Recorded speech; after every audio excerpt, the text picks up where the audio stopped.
अच्छा जी, एक सूरत हाल जिस पे हमें तशवीश होनी चाहिए, एक तो कोरोना का मामला है, दूसरा पाकिस्तान से पोलियो का खात्मा अभी भी बहुत दूर नज़र आ रहा है। कम से कम इस मिशन के लिए तो सबको मिलकर काम करना होगा। अभी तो हम पोलियो पे मुत्तफिक नहीं हो सके, कई दहाइयाँ गुजर चुकी हैं, तो फिर हम कोरोना के बारे में जब कोई कहे कि कोरोना वरोना कुछ नहीं है, तो फिर तो हमें इतनी हैरत में नहीं आना चाहिए। कोरोना को तब जब से वरोना हुआ ना, तो तब से हमने उसके बारे में सीरियस लेना छोड़ दिया, सोचना छोड़ दिया। तो मतलब आप सोच रहे हैं कि पोलियो पे इतने जरा अभी सर जोड़ के सोचा जा रहा है अभी तक, तो क्या हमने आगे तरक्की करनी है? और दुनिया इस पे सोच विचार करके इस पे काम करके आगे करके खत्म कर चुकी है इस चैप्टर को अपने मुल्कों से। पाकिस्तान समेत दुनिया भर में पोलियो से बचाव का दिन कल मनाया जाएगा। दिन मनाने का मकसद दुनिया भर में पोलियो के मरज़ से आगाही और इसके खात्मे के लिए कोशिशें करना है। हुकूमती इक़दामात के बाइस पाकिस्तान में पोलियो केसेस में वाज़ेह कमी आई है। 5 साल से कम उम्र बच्चों को बाकायदगी से कतरे पिलाकर उम्र भर की माजूरी से बचाया जा सकता है। आपको ये भी बताएं कि आलमी कोशिशों से दुनिया भर में पोलियो का 99% 99% खात्मा किया जा चुका है। ताहम सिर्फ 3 मुल्क जो हैं उनमें पोलियो रह गया, और उनमें सर फहरिस्त ऑफ कोर्स पाकिस्तान और फिर नाइजीरिया एंड अफ़गानिस्तान। तो ये यहाँ ख़त्म नहीं हुआ। This is not the list we want to be in. तो ये हम बहुत अच्छी तरह मेरा ख्याल है समझ लें। Do you want to be in any list with Nigeria and Afghanistan? Why would you? तो बदकिस्मती से जी पाकिस्तान और अफगानिस्तान के सरहदी इलाके पोलियो का गढ़ हैं, जहां बच्चों तक पोलियो वैक्सीन पहुंचाने में वर्कर्स को मुश्किलात का सामना करना पड़ता है। लाइफ थ्रेटनिंग हो जाता है भाई उनके लिए यहाँ जाना। पाकिस्तान आज भी खुद को पोलियो फ्री मुल्क बनाने की जिद्दोजहद में मसरूफ़ है।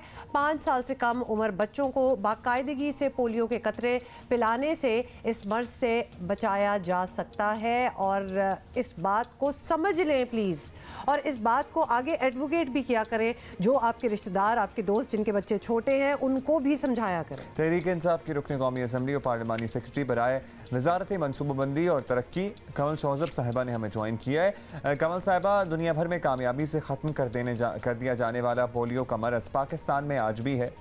अब बदकिस्मती कह लें, इसे क्या कहें, आपसे जानना चाहते हैं कि अपोजिशन से लड़ाई वगैरह के बाद इंसदाद पोलियो के लिए हुकूमत की तरजीहात हैं किस नंबर पे है? बाय द वे, महंगाई है, दीगर मसाइल हैं, लेकिन पोलियो भी एक बहुत बड़ा मसला है। But I guess you guys are busy in political rift more than anything else.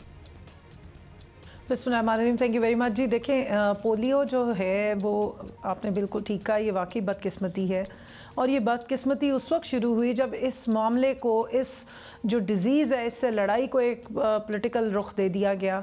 और वो वाक़या सबको मालूम है कि एबटाबाद में किस तरीके से पोलियो वर्कर्स ने वो एक जासूसी की, और उसामा बिन लादेन वाला केस जब सामने आया उसके बाद से आज तक जो है वो इस मामले को हद से ज़्यादा पॉलिटिसाइज़ किया गया।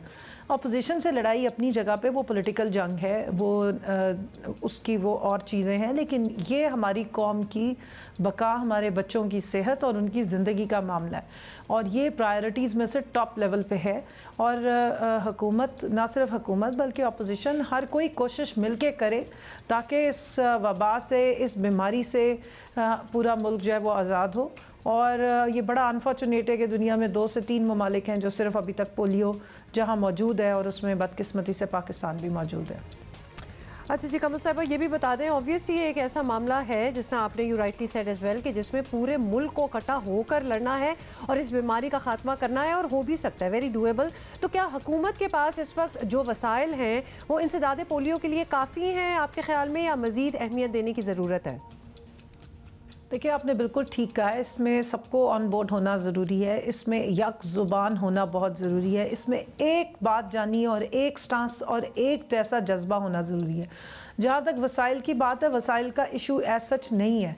ज़ाहिर है वसाइल हुकूमत के लिमिटेड होते हैं, लेकिन इसमें डोनर्स की पार्टिसिपेशन भी काफ़ी ज़्यादा है, और वो भी काफ़ी इसमें बढ़ चढ़ कर हिस्सा लेते हैं। हमारे जो डोर टू डोर जाकर हमारे पोलियो के ड्रॉप्स पिलाने वाले रज़ाकार हैं, वो बहुत ज़्यादा तरीके से इस पे और बड़ा ऑर्गेनाइज तरीके से काम करते हैं।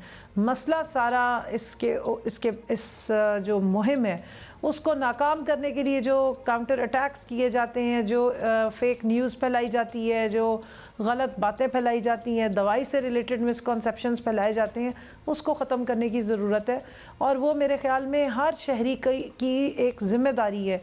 जो भी अवेयरनेस रखता है उसको चाहिए कि वो इस कैंपेन में बढ़ चढ़ कर हिस्सा लें। और जब पोलियो पिलाने के लिए रज़ाकार हमारे दरवाज़े पे आएँ तो हम उन्हें वेलकम भी करें और बाकियों को भी इस बात की अवेयरनेस दें कि ये अपनी जानों पे खेल के, अपने आराम को तल्फ करके, इतनी मेहनत करके आपके बच्चे की ज़िंदगी बचाने के लिए कि वो ज़िंदगी भर माजूरी में ना गुजारे, ये आपके दरवाजे पे आए, इनका अपना कोई फ़ायदा नहीं है, इस पूरी कौम के मुस्तकबिल का फ़ायदा है। कमल साहबा, अगर हुकूमत इन तमाम मामलात पर नज़र रख रही है तो ये अंदाज़ा भी ज़ाहिर लगा लिया होगा कि कब तक हम पोलियो से जान छुड़ा पाएंगे। कोई टाइम लाइन सेट की है, कितना वक्त लग सकता है? मेहनत तो ज़ाहिर है बहुत है इसमें अभी। देखिए जी, करने को तो अगर इस सारे मामले को एक्सेप्टेंस मिल जाए, ख़ास तौर पे खैबर पख्तूनख्वा में जहाँ पर इस को पोलिटिसाइज़ किया गया, एक गलत नैरेटिव क्रिएट किया गया, लोगों को इसके बारे में मुख्तलिफ़ बातें और राय दी गई जिस पे वो अब कन्विंस हो गए हैं, उसको मजहबी भी रंग दिया जा रहा है। तो कल्चरल जो वहाँ के नॉर्म्स हैं उनको एक्सप्लॉइट करके इस किस्म के नैरेटिव को बढ़ावा दिया जाता है। और उसमें ना सिर्फ अफसोस की बात यह है कि मकामी लोग शामिल होते हैं, कई दफ़ा कई बड़े बासर हलकों से भी लोग इस किस्म की बातें करते हुए नज़र आते हैं। तो अगर इसको ओवरकम कर लिया जाए तो उसके बाद मेरा नहीं ख्याल है कि कोई बहुत ज़्यादा टाइम लगेगा इसको ओवरकम करने में, लेकिन प्रॉब्लम सारी है। करने की ज़रूरत है। इसमें मस्जिद व मेंबर को भी इस्तेमाल किया जा सकता है, उलमा दीन को इस्तेमाल करें।